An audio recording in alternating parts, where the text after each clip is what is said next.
Alhamdulillahirabbil alamin wa bihi nasta'in ala umurid dunya waddin wassalatu wassalamu ala asyrafil anbiya'i wal mursalin wa ala alihi wa sahbihi ajma'in amma ba'd.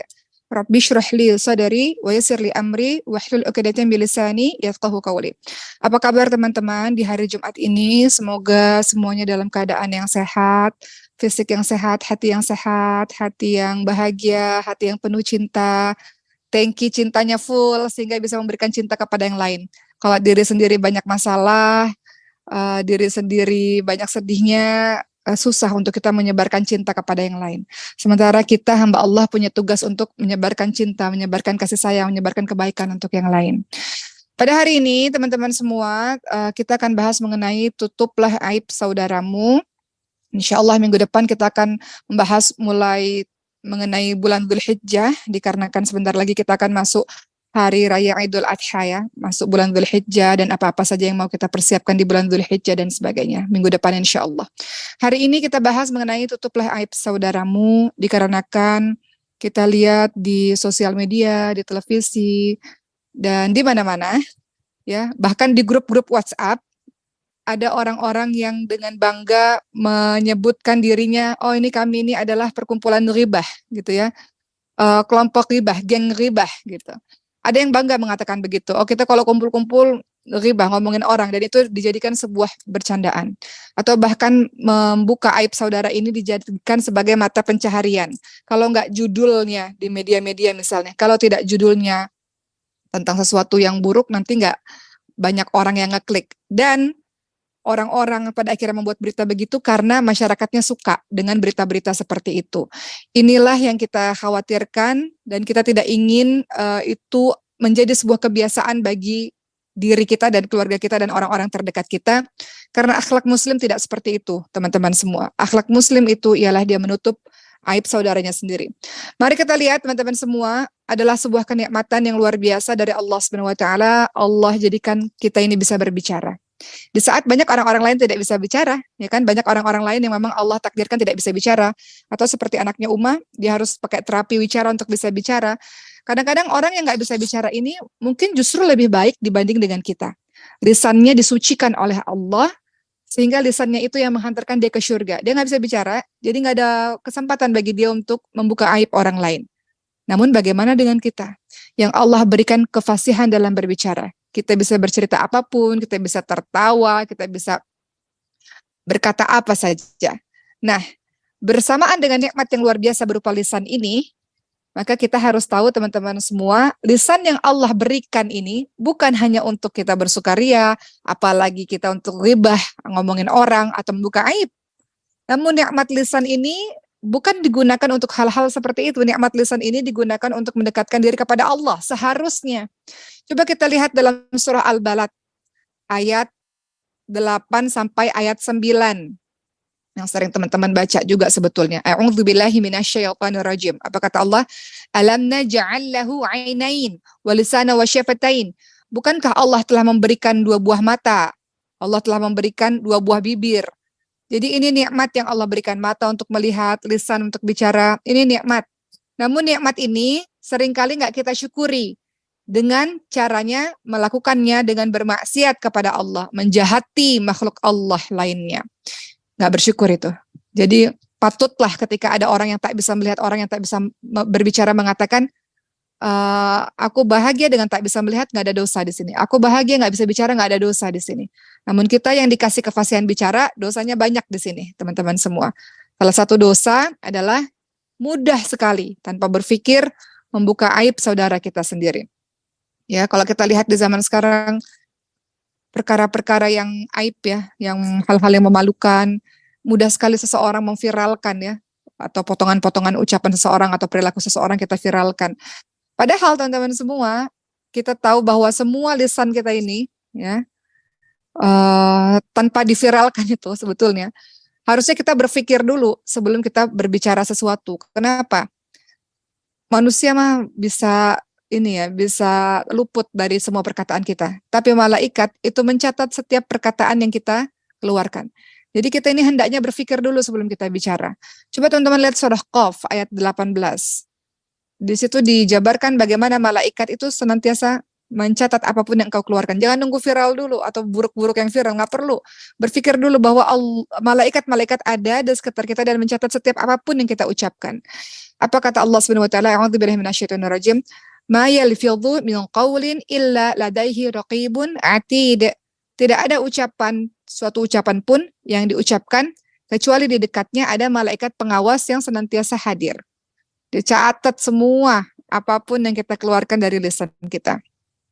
Ada sebagian orang, teman-teman semua, merasa bahagia kalau mendapatkan informasi tentang orang lain, semakin bahagia lagi kalau ada partner untuk bisa diajak untuk berghibah atau membuka aib, dan dianggap ringan saja persoalan ini. Ya Allah, teman-teman tahu, bahkan ada yang mengatakan, enggak, kita bicara ini sebuah hal yang fakta, padahal itu adalah membuka aib saudaranya sendiri. Kita akan bahas kapan kita boleh buka aib, tapi secara umum membuka aib atau ghibah, ya, membicarakan orang lain, sesuatu hal yang haram yang tidak boleh dilakukan. Bahkan Rasul pernah bertanya kepada para sahabat, kalian tahu tidak ghibah, menggunjing itu apa? Kemudian para sahabat berkata, Allah dan Rasul yang lebih tahu. Kemudian kata Rasulullah, ghibah itu engkau menyebutkan kejelekan saudaramu yang dia tidak suka untuk didengarkan oleh orang lain. Masalahnya kita semua punya kejelekan, kita semua punya keburukan. Betul ya teman-teman semua. Dan kita juga tidak ingin keburukan kita itu dibicarakan atau bahkan diolok-olok oleh orang lain. Sebagaimana engkau tidak ingin aibmu dibuka atau engkau tidak ingin diolok-olok oleh orang lain, maka janganlah engkau lakukan itu kepada saudaramu. Lalu ada sahabat bertanya, oke, kalau begitu, bagaimana kalau itu sesuai kenyataan ya Rasul? Kita bicara sesuai kenyataan. Maka kata Rasul, kalau sesuai kenyataan, engkau bicara kejelekan itu, maka itu namanya ghibah. Kalau tidak sesuai kenyataan, namanya fitnah. Dua-duanya sama saja. Ghibah dan fitnah sama-sama buruk. Tidak diizinkan dalam agama ini. Makanya Allah Subhanahu wa taala menyampaikan kepada kita semua dalam firman-Nya dalam surah Al-Hujurat ayat 12. Kita sering sekali mengulang-ulang ini teman-teman semua. Karena kebaikan seorang muslim itu bukan hanya dilihat dari salatnya yang bagus, ngajinya yang bagus, tapi lisannya. Ini lisan krusial sekali. Karena lisan ini banyak sekali dosanya. Dusta, ghibah, namimah, adu domba, fitnah, kata-kata keji, kata-kata kasar dan sebagainya. Banyak sekali nih dosanya. Mungkin ngajinya bagus, mungkin ikut majelis ta'limnya baik, sholatnya baik, umroh sering berapa kali, tapi lisannya suka membuka aib saudaranya, lisannya nggak bisa dijaga. Jadi kita mau punya akhlak yang nggak perlu bicara kalau nggak penting, apalagi membuka aib saudara sendiri. Dalam surah Al-Hujurat ayat 12, ayat ini ditujukan untuk orang-orang beriman. Kita mau jadi orang beriman, teman-teman semua. Sehingga orang beriman itu punya karakter, dia nggak ngomong sesuatu yang nggak penting. Atau dia nggak cari tahu sesuatu yang dia nggak perlu tahu. Dia nggak perlu nguping kalau dia nggak perlu mendengar itu. Ya. Jangan cari tahu sesuatu yang kita nggak perlu tahu, teman-teman semua. Ya. Atau kita membicarakan sesuatu yang nggak ada faedahnya. Dalam surah Al-Hujurat ayat 12, Allah Subhanahu wa taala berfirman, A'udzu billahi minasyaitonir rajim. Ya ayyuhalladzina amanu jatanibu katsiran minadh-dhann inna ba'dadh-dhanni itsmu wa la tajassasu wa la ba'dukum ba'du yuhibbu ahadukum ay ya'kula lahma akhihi maitan fakaritum. Wahai orang-orang beriman, jauhilah kebanyakan dari prasangka. Jangan kau suudzon pada orang lain. Sesungguhnya sebagian dari prasangka itu adalah dosa. Dan jangan cari-cari kesalahan orang lain. Kita korek-korek terus kesalahan orang lain. Di media atau di Instagram, di mana, di Facebook atau sosial media yang teman-teman miliki. Yang teman-teman scroll atau yang teman-teman cari berita ghibah. Ya Allah, engkau punya waktu 24 jam untuk menghafalkan Quran. 24 jam untuk mempelajari ilmu-ilmu baru. Namun kau habiskan waktu sekian jam untuk hanya sekedar melihat berita-berita ghibah, teman-teman semua. Kau cari-cari dan engkau tidak tahu keadaan sebenarnya seperti apa, lalu engkau sebarkan kembali kepada teman-temanmu. Maka apa kata Allah? Apakah seseorang dari kamu suka memakan daging saudaranya yang sudah mati? Engkau melakukan perbuatan ghibah atau membuka aib itu, engkau sedang melakukan perbuatan yang sangat menjijikkan. Kata Allah, engkau pasti akan merasa jijik. Karena perumpamaan orang yang buka aib seperti orang yang ghibah, seperti orang yang memakan bangkai saudaranya sendiri, perbuatan yang sangat menjijikkan. Kata Allah apa? Jauhilah larangan-larangan Allah tersebut dan bertakwalah engkau kepada Allah Subhanahu wa taala. Kenapa turun surah Al-Hujurat ayat 12 ini, teman-teman semua? Dikarenakan pada saat itu ada seorang sahabat Rasul namanya Salman Al-Farisi radhiyallahu anhu. Beliau itu ketika selesai makan dan kemudian beliau tidur dan kemudian beliau mendengkur. ya, atau ngorok bahasa kita ya, mendengkur. Maka ketika beliau ngorok atau mendengkur ini, beberapa para sahabat ini menggunjing apa yang terjadi. Oh, Salman Al-Farisi itu kalau tidur mendengkur, kalau tidur suaranya begini. Jadi bahan membuka aib dan jadi bahan bercandaan ya, sesuatu yang kalau Salman Al-Farisi dengar, Salman Al-Farisi tidak suka itu tersiar di berbagai macam orang. Maka turunlah surah Al-Hujurat ini yang melarang orang-orang untuk mengumpat atau menggunjing atau meledek atau membicarakan aib orang lain. Begitu teman-teman semua. Yang kita lihat dalam kehidupan kita yang sekarang, teman di sekolah atau teman di kantor atau teman di mana-mana atau di media, kita nggak kenal orang di media tersebut, misalnya si fulan-fulanah tersebut. Namun kita menghakimi dengan begitu luar biasa. Seakan-akan kita yang paling tahu. Tidak boleh kita melakukan perbuatan seperti itu. Lisannya betul-betul dijaga betul.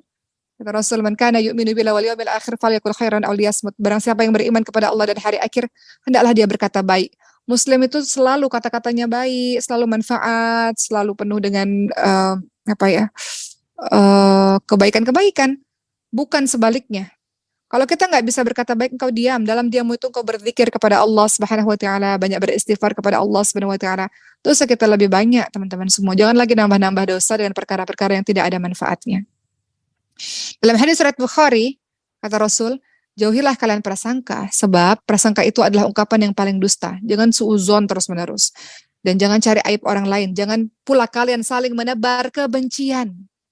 Jangan kalian menebar kebencian, jadilah kalian hamba-hamba yang bersaudara. Kata Rasulullah SAW. Jangan karena perbuatanmu yang tak kau pikirkan itu membuat orang lain berselisih dan saling membenci satu sama lain. Karena komentarmu itu mengundang orang lain untuk berkomentar juga sehingga terjadi permusuhan, kebencian satu sama lain. Innamal mu'minuna ikhwah. Setiap mukmin adalah bersaudara. Tidak boleh kita mengucapkan kalimat-kalimat yang menyakitinya. Teman-teman semua, kesalahan yang dilakukan oleh seseorang, kita punya salah, orang lain punya salah, nggak ada orang yang bersih dari dosa. Ini bukan sebuah informasi yang perlu kita sebarkan kemana-mana. Ya, kecuali kalau kejahatan itu terang-terangan dan itu membahayakan banyak orang, itu lain soal. Hendaknya kesalahan atau kekhilafan orang lain, kita tutupi dan tidak disebarluaskan. Sebagaimana kalau kita punya salah, punya dosa, punya aib, kita juga tidak mau disebarkan kepada orang lain. Perbuatan seperti ini perbuatan haram. Apa kata Imam An-Nawawi?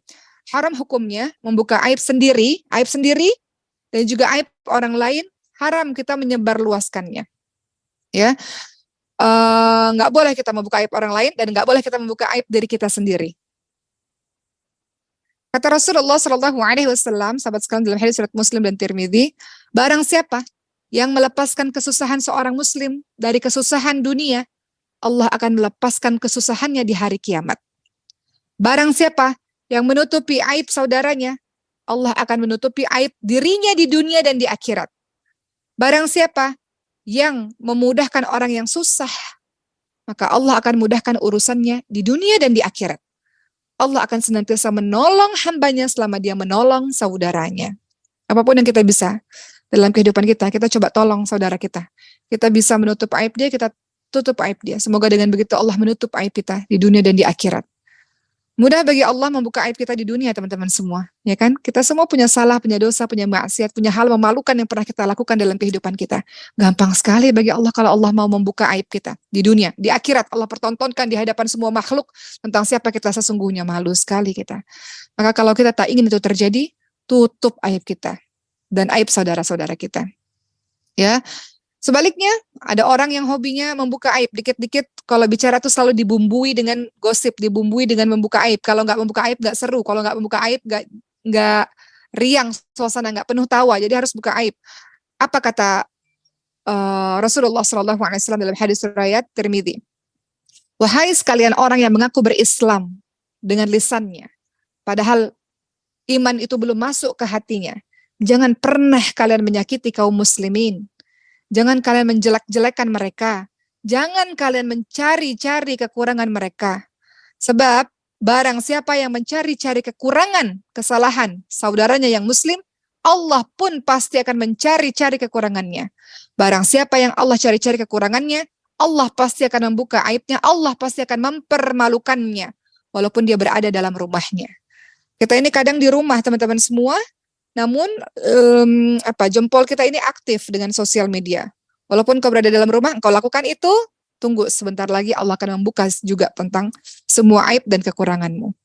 Ya teman-teman semua, kenapa kita hobi sekali membuka aib? Kita hobi sekali berkomentar di kolom-kolom komentar ketika kita melihat keburukan orang lain misalnya. Padahal Allah sendiri menutup aib-aib kita dan aib-aib saudara kita. Siapa kita ini berhak untuk membuka-buka aib? Allah sendiri, Allah punya sifat as-sittir namanya. Allah punya sifat yang dimana Allah itu maha menutupi. Kita lihat teman-teman sekalian, ya, dikisahkan oleh seorang sahabat namanya Ya'la bin Umayyah radhiyallahu anhu. Rasulullah Shallallahu alaihi wasallam pernah suatu ketika melihat seorang mandi, ya, di zaman dulu di tempat terbuka, ya, nggak menggunakan kain penutup. Lalu Rasul itu naik ke mimbar dan kemudian menasihati seluruh sahabat-sahabatnya. Apa kata Rasul? Innallaha azza wa jal hayyun sittirun yuhibbul hayya'a was-satra. Ya, Rasul katakan sesungguhnya Allah itu maha malu. Allah itu hayyun, Allah itu maha malu. Allah itu sitir, Allah itu maha menutupi. Dan Allah sangat mencintai sifat malu dan sifat menutupi. Allah sendiri punya sifat maha malu dan maha menutupi. Kita ini siapa? Kok bisa-bisanya tanpa rasa malu kita buka aib kita sendiri? Kok bisa-bisanya kita membuka aib saudara kita sendiri? Sementara Allah saja tidak melakukan itu. Maka kata Rasul, jika kalian mandi, atau ini berlaku untuk apapun ya, maka hendaklah menutupi dirinya dari pandangan orang lain. Jadi menutupi aurat dan juga menutupi aib, maknanya begitu. Jadi teman-teman semua, Allah Subhanahu wa taala punya sifat namanya Hayyu, ya. Allah itu maha pemalu. Allah tidak membuka aib hamba-hambanya saat, ya, hamba tersebut melakukan maksiat. Justru Allah itu apa? Allah itu melemparkan tirai, Allah itu menutupi. Dialah as-sittir, Allah itu maha menutupi, ya, dan Allah memberikan ampunan. Siapa kita?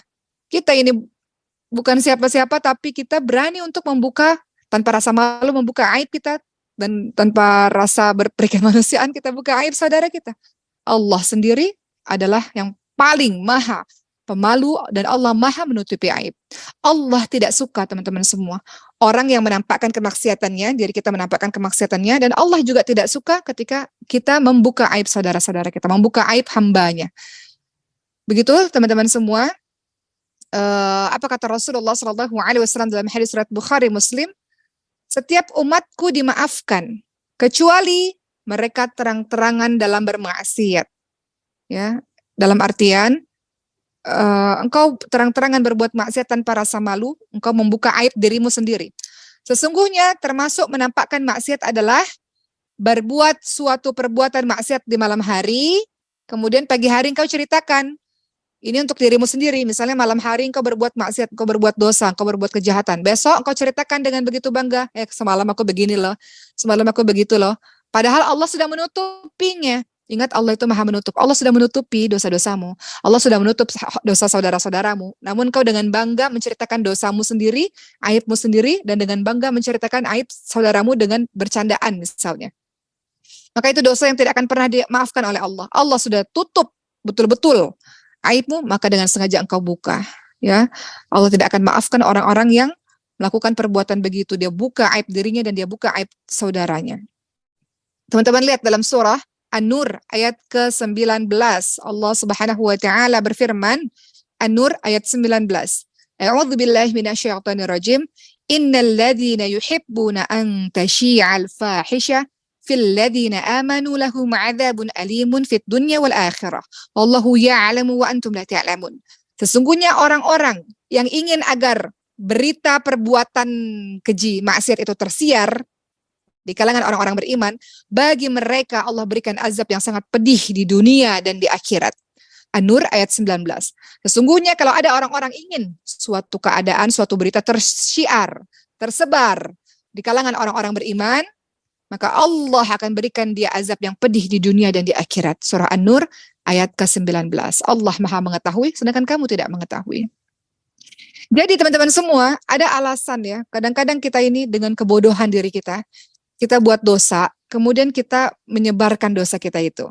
Kenapa ada orang yang begitu? Pertama mungkin dia lupa ya, dia tidak sengaja, dia ceritakan kebodohan maksiat yang sudah dia lakukan, yang sesungguhnya Allah sudah tutup. Kemudian yang kedua, ada jenis orang yang ketika dia buka aib dirinya sendiri. Kita bahas dua ya, buka aib sendiri dan buka aib saudara kita. Ketika dia cerita aib diri dia sendiri, justru dia bangga dengan perbuatan maksiatnya. Dan dia semangat menceritakannya ya, seolah-olah dia telah mendapatkan sebuah harta rampasan perang gitu, bahagia luar biasa ketika menceritakan keburukannya. Hal ini adalah sebuah kebodohan teman-teman semua. Kenapa? Allah menutupi aibnya dengan sengaja dia buka aib dirinya sendiri. Ya, dan itu dosanya jadi merembet kemana-mana. Ketika dia cerita tentang aibnya, orang meniru jadi dosa jariah bagi dia. Dan itu membahayakan dirinya.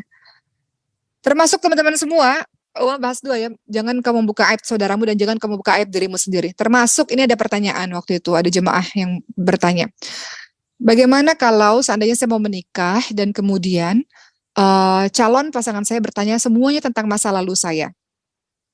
Apakah harus saya ceritakan tentang masa lalu saya? Karena masa lalu saya kelam, misalnya. Sementara saya sudah bertaubat kepada Allah Subhanahu wa taala. Teman-teman semua, tidak ada manfaatnya dan tidak perlu engkau menceritakan tentang aibmu di masa lalu ketika engkau sudah berhijrah, engkau sudah berubah. Kalau engkau ceritakan manfaatnya untuk apa? Toh tidak bisa mengubah keadaan yang lalu. Engkau sudah berubah menjadi orang yang baik. Yang ada nanti malah menyakiti, hatinya dia terbayang-bayang sehingga nanti pernikahannya malah tidak harmonis. Jadi tidak perlu mengulik-ngulik, ini juga untuk teman-teman ya nanti yang mau menikah atau apapun itu. Nggak perlu mengulik-ngulik masa lalu. Masa lalu sudah selesai. Yang kita mau lakukan adalah masa sekarang dan masa yang akan datang. Yang kita tahu bahwa kita mau jadi orang yang baik. Jadi nggak perlu kita membuka aib, menceritakan, oh saya dulu pernah begitu, pernah begini gitu ya. Kepada calon pasangan kita misalnya. Tidak perlu teman-teman sekalian. Tidak perlu secara detail pun, kalau mau cerita tidak perlu secara detail sekali sehingga nanti khawatir menyakiti hatinya. Allah telah menutupi aib-aib kita di dunia dan di akhirat. Insya Allah ya. Kalau kita menutupi aib diri kita sendiri, tapi dengan catatan kita bertaubat ya teman-teman semua, kita bertaubat dan kita berjanji tidak akan mengulangi lagi. Kita tutup aib kita dan kita bertaubat nasuha, bertaubat kepada Allah Subhanahu wa taala dengan taubatan yang sebenar-benarnya. Dalam hadis Bukhari disebutkan ya teman-teman semua, sesungguhnya Allah Subhanahu wa taala mendekatkan seorang mukmin kepada Allah, lalu Allah menutupkan untuk hamba tersebut penutupnya. Allah bertanya, apakah kamu mengetahui dosa ini? Nah, nanti di akhirat Allah tanya. Kan dia sudah menutupi aibnya kan, dan Allah menutupi aibnya juga. Nanti di akhirat Allah tanya, kamu tahu nggak dulu pernah melakukan dosa ini? Kamu tahu nggak dulu pernah melakukan dosa ini? Kemudian kita mengatakan di akhir-akhir, iya, ya Allah, kami melakukan dosa ini, dosa ini. Kemudian akhirnya Allah minta kita mengakui dosa-dosa itu, dan kita pun menyangka, saya berbuat dosa nih di dunia, saya celaka nih. Namun ketika di dunia, kita sudah menutup aib kita sudah bertaubat. Dan apa kata Allah Subhanahu wa taala? Allah telah tutup dosa itu padamu di dunia dan Allah akan ampuni dosa-dosamu di akhirat. Jadi kita buat dosa, nggak ada manusia yang bersih daripada dosa. Ya, waktu di hari pengadilan kita menyangka, wah ini pasti Allah akan melakukan hukuman yang sangat berat. Tapi kata Allah, engkau sudah tutup aibmu, engkau sudah tutup dosamu di dunia. Engkau tidak pertontonkan kepada orang lain, engkau juga sudah bertaubat, maka hari ini akan aku ampuni dosa-dosamu. Ya, begitulah teman-teman semua, jika Allah menutupi dosa seorang hamba di dunia, jika Allah menutupi aib seorang hamba di dunia, maka Allah akan menutupinya pula di hari akhir. Ada surat Muslim. Ini jadi kabar gembira untuk kita, kalau Allah sudah tutup aib kita, ini pertanda bahwa Allah akan menutup aib kita di hari akhir, Allah akan mengampuni kita.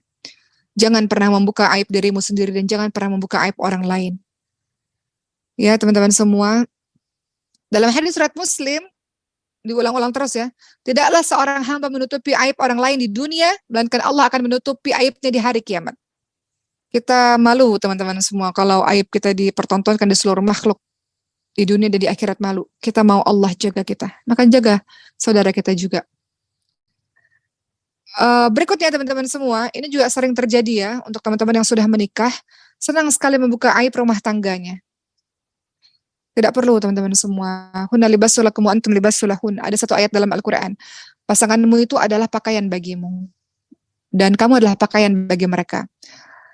Jangan nanti kalau kita sudah menikah atau teman-teman yang sudah menikah dengan ringan sekali buat status atau di status WhatsApp kah atau di status Instagram atau dimanapun itu, jangan teman-teman semua. Kita buka kekurangan pasangan kita sendiri. Engkau membuka aib suamimu, engkau sesungguhnya sedang membuka aib dirimu sendiri. Jangan membuka aib saudara-saudaramu, suamimu, adikmu, orang tuamu. Jangan. Lisan ini tutup. Ngomongnya yang baik-baik aja. Apalagi orang yang berumah tangga ya. Rumah tangga itu termasuk amanah. Kita tidak boleh khianat dengan membeberkan kepada orang lain. Apa kata Rasulullah? Sesungguhnya sejelek-jelek kedudukan manusia di sisi Allah di hari kiamat adalah seorang laki-laki atau seorang perempuan yang membuka rahasia pasangannya.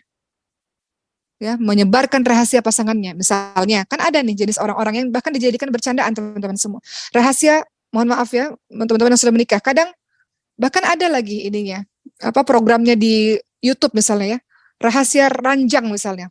Hubungan suami istri antara laki-laki dan perempuan, hubungan suami istri mereka, kemudian di zaman yang dikatakan zaman era modern ini disebarluaskan, diceritakan kepada banyak orang. Itu rahasia.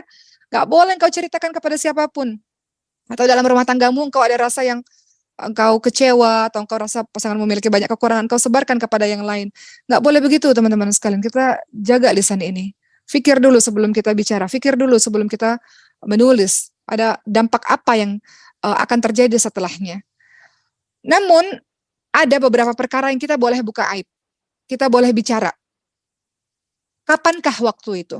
Pertama, kalau kita boleh cerita, buka aib, dengan catatan kalau ada kejadian-kejadian ini ya. Pertama, ketika kita misalnya mengungkapkan kesalahan seseorang yang sekiranya dia bisa membahayakan orang lain, mengungkapkan kelemahan seseorang, karena kalau kita nggak ungkapkan nanti terjadi keburukan pada orang lain. Contoh, misalnya dalam urusan bisnis misalnya, ada orang tanya sama kita, oh saya mau berbisnis sama si Fulan, kamu kenal kan Fulan itu gimana sih orangnya gitu.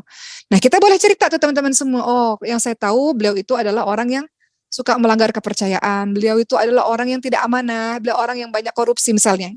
Jadi kita mengungkapkan kelemahan orang tersebut untuk melindungi orang lain dari bencana, itu boleh teman-teman semua.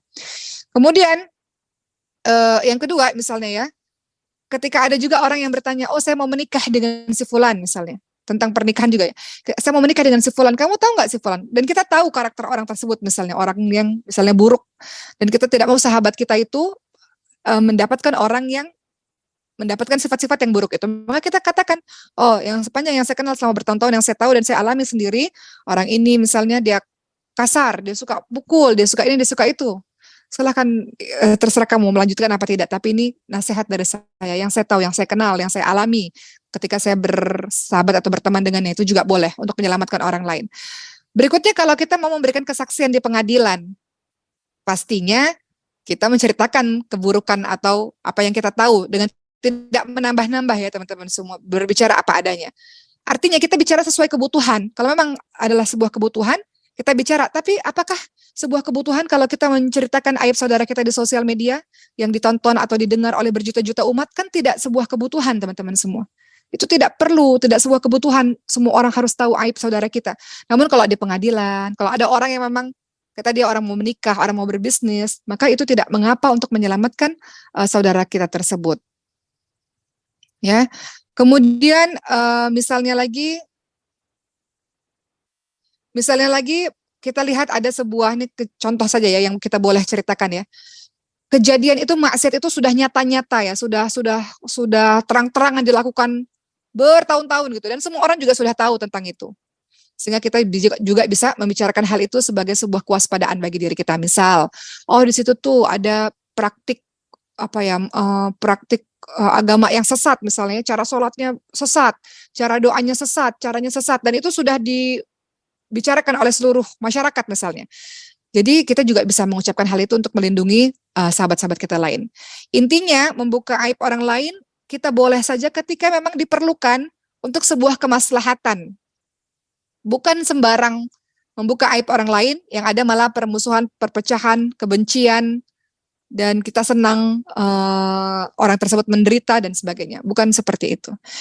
Jadi teman-teman sekalian, di sini kita sama-sama semakin menyadari, walaupun kita sudah tahu hal ini, namun kita masih berulang-ulang gatel kadang-kadang lisan kita, tangan kita untuk mengucapkannya. Padahal kita sudah ikut pengajian, kita sudah baca Quran, tapi gatel untuk kita mau bicara mengenai keburukan orang lain. Jangan pernah engkau membuka aib, jangan pernah mencela orang lain. Karena jika engkau mencela, bisa jadi engkau pun akan melakukannya satu hari nanti. Kalau engkau membuka aib, misalnya ya, mohon maaf ya teman-teman, amit-amit orang itu, apa misalnya, keburukan yang dia lakukan misalnya, kok bisa ya orang itu misalnya apa berselingkuh misalnya ya, misalkan sekarang lagi rame ya, kok bisanya ya dia berselingkuh, oh dia tuh kurang agama, oh dia tuh, dan segala macam kejelekan yang kita ucapkan, padahal kita nggak tahu kebenarannya seperti apa. Jangan pernah kau mencela, bisa jadi kau akan melakukannya satu hari nanti. Apa kata Ibnul Qayyim rahimahullah? Setiap maksiat yang dijelek-jelekkan pada saudaramu, setiap maksiat saudaramu yang kau jelek-jelekkan, kau tambah-tambahi bumbu supaya lebih jelek lagi, lebih buruk lagi, maka itu akan kembali kepada dirimu. Maksudnya, engkau bisa dipastikan akan melakukan dosa itu juga. Atau misalnya dosa apa lagi ya, yang kita jelek-jelekkan, amit-amit. Kalau saya sih nggak akan mungkin melakukan itu, kata siapa? Imam Ibnul Qayyim rahimahullah mengatakan, kalau engkau jelek-jelekkan saudaramu, engkau buka aib, engkau tambahi bumbu-bumbu, engkau jelek-jelekkan, engkau katakan perkara-perkara yang buruk, maka dipastikan engkau pun akan melakukan dosa tersebut suatu hari nanti. Engkau akan melakukan dosa itu juga. Kita tidak ada yang pernah tahu kan teman-teman semua, kita ini apakah sampai akhir hidup kita husnul khatimah, kan kita belum tahu. Bisa jadi kita tergelincir juga dengan dosa yang sama kepada seseorang yang kita jelek-jeleki itu. Jadi tahan lisan kita. Makanya berdoalah kepada Allah Subhanahu wa taala agar Allah tutup aib kita. Ketika teman-teman sholat, pada saat teman-teman duduk itu, teman-teman kan doa. Doanya apa? Rabbighfirli warhamni wajaburni warfa'ni warzuqni wahdini wa'afini wa'fu anni, ya kan? Rabbighfirli, ya Allah ampuni aku, warhamni, sayangi aku. Rabbighfirli warhamni wajaburni warfa'ni, tutup aibku ya Allah, tinggikan derajatku. Warfa'ni warzuqni, berikan rezeki padaku, wahdini, berikan petunjuk kepadaku, wa'afini wa'fu anni, berikan kesehatan, berikan maaf kepadaku ya Allah.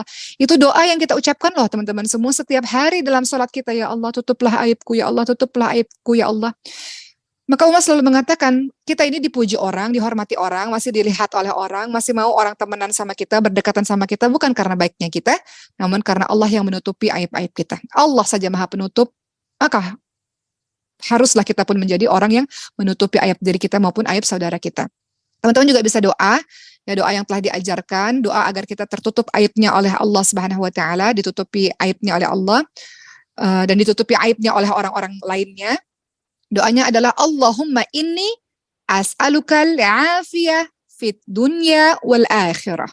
Allahumma inni as'alukal afiyah fit dunya wal akhirah. Ya Allah, sesungguhnya aku minta kepadamu afiyah, keselamatan di dunia dan di akhirat.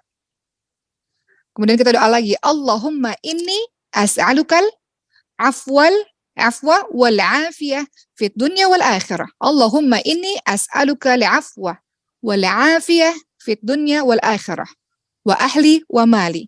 Kita doa, ya Allah, aku mohon kepadamu afwa dan afiyah. Aku mohon padamu ya Allah keselamatan ya Allah, ampunan ya Allah, untuk urusan agamaku selamatkan ya Allah, untuk duniaku selamatkan ya Allah, untuk hartaku, untuk keluargaku selamatkan ya Allah, untuk hartaku selamatkan ya Allah. Dan kemudian kita berdoa, Allahumma stur afroti, ya Allahumma stur aurati, maaf, aurat ya. Allahumma stur aurati. Kita berdoa kepada Allah, ya Allah, aku minta agar engkau tutupi auratku, tutupi aib-aibku. Allahumma stur aurati, tutupi auratku, tutupi aib-aibku. Itu doa yang kita bisa minta kepada Allah Subhanahu wa taala. Begitulah teman-teman sekalian, dalam kehidupan ini kita tidak bisa hidup sendiri, ada yang namanya ukhuwah islamiyah, kita jaga persaudaraan kita. Kata Rasul, jalankan hak saudaramu. Hak saudaramu adalah kalau engkau ketemu ucapkan salam, kalau engkau diundang penuhi undangannya, kalau mereka minta nasihat kasih nasihat, kalau dia bersin maka berdoalah kepadanya, ucapkanlah alhamdulillah, doakanlah. Dia ucapkan alhamdulillah, kita katakan ya rahmukallah. Kalau dia sakit kita jenguk. Kalau dia meninggal kita iringi jenazahnya. Itu hak muslim. Berikutnya yang tidak boleh kita lakukan, kata Rasul apa? Muslim itu saudara bagi muslim lainnya. Nggak boleh zalim, tidak boleh tidak boleh saling zalim satu sama lain, tidak boleh menyerahkan ke tangan musuh pada saat perang ya. Kemudian kalau engkau bisa memenuhi hajat hajatnya, maka penuhi hajatnya, maka Allah pasti akan memenuhi hajatmu. Barang siapa yang melepaskan kesulitan muslim, maka Allah akan melepaskan kesulitannya pada hari kiamat. Barang siapa yang menutupi aib seorang muslim, maka Allah akan menutupi aibnya pada hari kiamat. Hadis surat Bukhari Muslim. Jadi terakhir dari Uma, kalau kita mendapat selentingan kabar tentang seseorang, ya, kabar yang kita belum tahu kebenarannya, jangan kita coba cari tahu lebih jelas, jangan coba sibuk-sibuk cari-cari atau tanya ke banyak orang. Tutup telinga kita, kunci mulut kita, tahan keinginan kita untuk mencari tahu kabar-kabar tersebut. Anggap saja berita-berita itu tidak perlu untuk mendapat perhatian dari kita. Artinya kita ini waktunya sempit, fokus untuk kerja, fokus untuk ngafal Quran, fokus untuk melakukan kebaikan-kebaikan, nggak perlu kita terlibat dalam hal-hal yang tidak ada manfaatnya. Jadi menutup aib saudara kita sama saja dengan menjaga kehormatan saudara kita. Kita telah menolongnya dari rasa malu di hadapan banyak orang. Ya, membantunya menutupi aibnya, membantunya menutupi masa lalunya, berarti kita membantunya dalam membersihkan namanya. Begitu ya teman-teman sekalian. Kadang-kadang ada orang terbuka aibnya, dia jadi mengurung diri, dia jadi makin banyak berbuat dosa. Itu kesalahan kita juga. Kenapa engkau tidak memotivasi saudaramu yang sudah mau berubah itu menjadi lebih baik? Engkau buka aibnya sehingga dia merasa depresi. Kan banyak orang-orang yang depresi. Orang-orang yang ya sudahlah, aku memang orang buruk kok, semua orang berkata aku orang buruk, ya sudah jadi orang buruk saja sekalian. Itu karena dirimu yang tidak memberikan kesempatan kepadanya untuk memperbaiki, karena kau buka aibnya dengan candaanmu, dengan tawamu, dengan engkau pikir itu adalah hal yang kecil, padahal bagi orang tersebut itu hal yang memalukan baginya, yang mungkin membuat dia sedih dan depresi, yang mungkin membuat dia tidak bersemangat untuk berhijrah kepada Allah Subhanahu wa taala. Karena sudah terlanjur malu dibicarakan oleh banyak orang. Jadi pada hari ini insya Allah teman-teman semua, kita mau jadi orang yang baru, orang yang kalau bicara nggak mau hal-hal yang nggak ada manfaatnya. Orang yang kalau sekarang masih punya nih grup-grup ghibah gitu ya, grup-grup geng-geng yang isinya ghibah, nggak mau kita jadi orang-orang seperti itu. Kita mau Allah mengampuni kita. Bagaimana caranya kalau kita terlanjur ghibah, terlanjur membuka aib orang lain? Adalah minta ampun kepada Allah. Kedua, engkau ucapkan perkataan-perkataan mengenai orang tersebut yang baik-baik kepada orang yang sudah terlanjur engkau sebarkan itu. Kita bilang kepada si A, tahu nggak sih si fulan itu buruk. Kalau engkau mau berubah teman-teman sekalian, mau meminta ampun, minta maaf agar dosamu dihilangkan oleh Allah, engkau bertobat kepada Allah dan engkau berkata kepada si A, mengganti dengan kalimat yang baik. Si fulan yang kemarin aku ceritakan keburukannya, dia juga punya kebaikan-kebaikan yang banyak. Engkau balas dengan ucapan dalam diri orang yang engkau bicarakan itu ada kebaikan-kebaikannya. Engkau harumkan kembali nama baiknya. Ya, begitu ya teman-teman semua, dan itu pekerjaan yang tidak mudah. Kita tidak pernah tahu membuka aib itu sudah sampai mana tersyiarnya. Maka itu tanggung jawabmu juga teman-teman semua. Memastikan sebisamu untuk mengharumkan kembali namanya. Nama saudaramu itu. Baik, begitulah teman-teman sekalian. Wallahu a'lam, mudah-mudahan ada manfaatnya pada hari ini. Begitu teman-teman sekalian, terima kasih. Mohon izin Uma tidak bisa membersamai sampai akhir, karena Uma ada Zoom lagi yang lain, tapi mudah-mudahan kita bisa bertemu di Jumat depan. Terima kasih, Uma izin pamit. Wabillahi taufiq wal hidayah. Wassalamualaikum warahmatullahi wabarakatuh.